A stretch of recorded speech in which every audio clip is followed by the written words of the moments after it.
Tolong ingat ini ya, baik-baik. Kalau nanti di akhirat Anda tidak temukan saya di surga, tolong ingatkan kepada Allah, saya pernah ada di sini.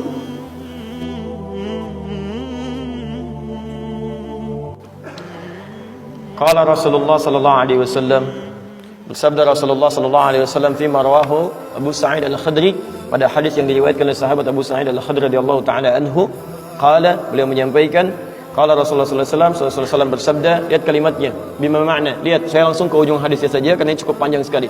Hatta idza khalasal muslimuna, hatta idza khalasal mu'minuna minan nar, sampai ketika orang-orang beriman diselesaikan urusannya dari neraka, maksudnya hisab. Ya, saat dihisab dan dipisahkan nih, orang beriman semua sudah masuk surga, siap masuk surga semua. Ya. Yang buruk-buruk masuk neraka, dah masuk ke neraka.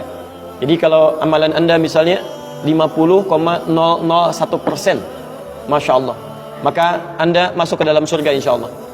Lebih banyak amal baiknya. Tapi kalau amalan jelek Anda misalnya 50,001%, amal baiknya 49,99, masuk ke mana? Ke neraka. Walaupun cuma 0,01%. Yang jadi masalah sekarang 50%, amal baik 50, amal jelek 50. Masuk ke mana? Baik. Nah itu belum ke surga dan tidak ke neraka. Lihat kalimat saya, belum ke surga, tidak ke neraka. Disimpan di tempat yang tinggi, yang bisa teramati keduanya. Bisa melihat ke surga, bisa terdengar jerit neraka. Kalau lihat udah nggak tega, udah nggak kuat ke neraka. Terdengar jerit neraka. Yaitu disebut dengan A'raf namanya, tempat tinggi yang bisa melihat keduanya. Disebut A'raf. Ya, makanya ada Quran surah Al-A'raf, Anda baca dari ayat 45-nya sampai dengan ayat ke-50-nya. Ada ashabul A'raf yang belum ke surga dan sangat ketakutan mendengar jerit-jerit neraka sehingga ingin mengharapkan rahmat Allah Subhanahu wa taala. Dia akan ditempatkan di situ di tengah-tengah nanti sampai selesai hisab. Begitu selesai hisab, dia memohon rahmat Allah, diberikan rahmat Allah, baru kemudian dimasukkan ke dalam surga. Kalau hisabnya misalnya berlangsung selama sehari, maka 1000 tahun dia nunggu di situ. Tayyib.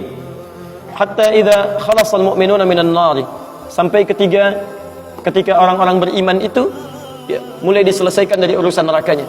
Tayyib, sudah mulai masuk ke dalam surga. Ini sudah selesai, mau masuk ke dalam neraka. Dan dimasukkan, masuk semuanya. Apa yang terjadi? Ma minkum min ahadin bi ashaddi munashadatan lillahi fi istiqsa'il haqqi li ikhwanihi, tayyib, minal mu'minin, lillahi minal mu'minin. Anda tidak akan temukan pada saat itu situasi saat orang-orang beriman akan masuk ke dalam surganya, sementara yang neraka sudah dihukum di situ, sudah banyak yang dihukum, sudah macam-macam masuk. Ini sudah mulai mau selesai, tiba-tiba ada orang-orang yang mengadu kepada Allah Subhanahu wa taala, memohon dengan sangat. Nabi katakan, Anda tidak akan pernah temukan orang yang paling banyak kuat permohonannya kepada Allah, memelas dengan tulus. Asyaddu munasyadatan. Munasyadah itu sesuatu yang dimohonkan dengan sangat. Ya Allah, mohon ya Allah. Mohon ya Allah. Fawalladzi nafsi biyadi, sampai Nabi berkata, maka demi Allah yang jiwaku ada di tangannya. Ini Nabi bersumpah dengan jiwanya. Tidak pernah ada kalimat dalam hadis, ya, kalimat seperti ini kecuali menunjukkan itu sangat serius. Ingat, sangat serius. Dan ada sesuatu yang penting di dalamnya. Nabi serius menyampaikan ini. Kita jangan anggap bercanda gitu kan. Falladzi nafsi biyadi, maka demi jiwaku yang ada di tangan Allah Subhanahu wa taala, yang bisa diwafatkan kapan saja. Lihat kalimatnya. Fayaqulu, maka mereka berkata, fayaqulu, maka mereka berkata, ya Rabbuna, wahai Rabb kami yang tengah merawat kami di dunia, memberikan kecukupan, memaafkan kami, mengampuni kami, dan memberikan nikmat surga sekarang. Ya Rabbuna, wahai Rabb kami, hum ashabuna, mereka ada di antara teman-teman kami. Dalam kalimat yang lebih kuat, kalimat yang menggunakan ikhwan, kata ikhwan, hum ikhwanuna, hum ikhwanuna, mereka saudara-saudara kami ya Allah. Hum yasumuna ma'ana, ada orang-orang yang berpuasa bersama kami saat di dunia. Yusalluna ma'ana, kanu yusalluna ma'ana, mereka salat bersama kami saat di dunia. Jadi tiba-tiba ada sekelompok ikhwan yang datang kepada Allah, yang kehilangan saudaranya. Kok nggak ada di surga gitu kan? Ketika dia mau berangkat, padahal dulu punya cita-cita yang sama dan sebagainya, tapi karena bekalnya tidak cukup, sebagian ada yang masuk ke dalam neraka. Tiba-tiba mengatakan kepada Allah dengan permohonan yang sangat, ya Allah, saya kehilangan saudara saya. Ya Allah, saya kehilangan saudara saya. Ya Allah, dulu kami puasa sama-sama. Ya Allah, dulu kami sholat sama-sama. Ya Allah, dulu kami ibadah sama-sama. Ya Rabb, kami tidak temukan dia di sini. Ya Allah, mohon terus, mohon. Sampai ketika puncak pada permohonannya, tiba-tiba Allah berfirman, akhriju man araftum. Para malaikat, keluarkan orang yang dikenali oleh orang-orang ini, yang disebutkan tadi. Keluarkan mereka dari neraka. Tiba-tiba dikeluarkan. Bertemulah orang-orang ini dengan temannya. Sampai Allah kemudian dengan rahmatnya katakan lagi, akhriju man kana fi qalbihi mithqala dzarratin minal iman. Keluarkan sampai yang ada titik terkecil iman dalam hatinya, keluarkan dari neraka. Bahkan hadis ini ada di Al-Bukhari nanti, ya ada di Al-Bukhari nomor hadis ke-14, posisi paling kiri sebelah bawah, ya, tayyib. Sampai mereka kemudian dikeluarkan dalam keadaan gosong, sudah mulai terbakar habis dan dimasukkan ke dalam surga kemudian. Setelah selesai hisabnya di dalam nerakanya, dikeluarkan dari situ. Jadi ada orang-orang yang dengan syafaat temannya bisa keluar dari neraka, masuk ke dalam surga, ada yang sama sekali tidak membantu itu. Ya, dosa-dosa yang begitu besar tidak bisa keluar dan kekal dia di dalam neraka. Walaupun dia merasa beriman kepada Allah, tapi digugurkan keimanannya dengan ibadah-ibadah yang melanggar ketentuan Allah, seperti syirik dan sebagainya. Tapi poinnya adalah tiba-tiba ada segolongan teman yang memohon kepada Allah Subhanahu wa taala, ya Allah, kami puasa sama-sama, kami ibadah sama-sama, kami sholat sama-sama ya Allah, cuman saya nggak temukan dia di sini. Itu indah. Nah, permohonan sesuatu untuk melengkapkan pada yang kurang disebut dengan syafa' namanya. Pelengkap yang kurang disebut dengan syafa'. Makanya di tarawih itu ada salat syafa'. Antum salat 11 rakaat, 2 rakaat penyempurnanya yang ke-10 disebut dengan syafa', 1 rakaat akhirnya disebut dengan witir.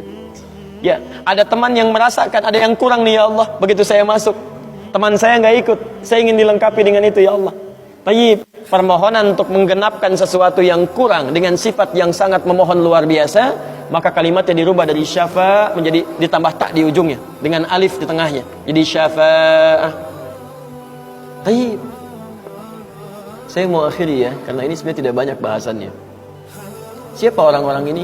Itu yang disebut dengan ikhwan. Makanya ketika ayat Qur'annya mengatakan wa kuntum ala syafa hufratin minan nari fa anqadhakum minha, dan kalian sudah ada bahkan yang sudah mau di bibir neraka itu. Karena ketika diangkat itu oleh Allah Subhanahu wa taala dengan perintahnya, ya diperintahkan oleh Allah. Tayyib, dalam bahasa hadisnya ada yang diangkat baru neraka itu masuk ke kakinya sampai ke betisnya. Ada yang sudah masuk sampai ke punggungnya, ada yang sudah ke lehernya, dan ada yang sudah tenggelam di dalamnya. Tayyib, jadi ada yang baru di bibir neraka diangkat, ada yang baru sudah mau masuk ke neraka diangkat, ada yang sudah tenggelam diangkat. Jadi macam-macam. Ya, fa asbahtum bi ni'mati ikhwana. Siapa yang bisa mengangkat itu semua? Di antaranya Allah berikan nikmat kepada Anda dengan dapatnya ikhwan-ikhwan dalam kehidupan. Cuma itu yang bisa menolong Anda di hari akhirat, teman-teman terbaik selain syafaat-syafaat yang lainnya. Ada orang mendekat kepada Al-Quran, ada orang sering bersalawat kepada Nabi, ada orang mendekat pada hukum-hukum Allah. Ada orang-orang yang belum bisa maksimal menunaikan itu semua, dia cari teman-teman yang soleh yang menunjukkan pada kebaikan-kebaikan. Bukankah sering Anda dapati seperti itu? Mungkin Anda bersahabat dengan teman yang tingkat ibadahnya jauh di atas Anda. Anda masih sibuk dengan urusan dunia, tapi masih menunaikan sholat, masih puasa, tapi karena kesibukan dunia Anda, Masya Allah, kurang bekal ibadah Anda. Tapi beruntungnya Anda dengan punya teman yang soleh, berjamaah dengan imam yang soleh, puasa dengan dia, buka sama-sama, kadang sering ikut-ikut misalnya dalam ta'limnya, dalam macam-macamnya, Masya Allah. Maka tiba-tiba ketika Anda dikenal oleh dia, diingat oleh dia, di akhirat nanti, tidak ditemukan Anda. Ya Allah, dia kawan saya, ya Allah. Dia teman saya, ya Allah. Dia saudara saya, ya Allah. Kami pernah ta'lim sama-sama, ya Allah. Kami pernah puasa sama-sama, ya Allah. Kami pernah sholat berjamaah sama-sama, ya Allah. Mohon jangan pisahkan, ya Allah. Jangan pisahkan. Pertanyaan, sudahkah Anda punya teman seperti itu? Yang bisa menolong dalam kebaikan? Kalau belum temukan, cepat cari, mumpung masih hidup. Sebab kalau sudah kehidupan itu berakhir, tidak mudah untuk menemukannya. Maka pastikan di kantor Anda, teman Anda bisa membawa Anda ke surga. Pastikan di rumah Anda, pasangan hidup Anda adalah teman yang bisa membawa Anda ke surga. Pastikan di tempat kehidupan Anda, siapapun tetangga Anda, kerabat Anda, teman-teman sekolah anak Anda adalah teman yang bisa mengingatkan dan membantu Anda untuk mencari Anda bisa masuk ke dalam surga. Dan saya mohon pada Anda semuanya, tolong ingat ini ya, baik-baik. Kalau nanti di akhirat Anda tidak temukan saya di surga, tolong ingatkan kepada Allah, saya pernah ada di sini. Saya pernah ada di sini. Tolong ingatkan.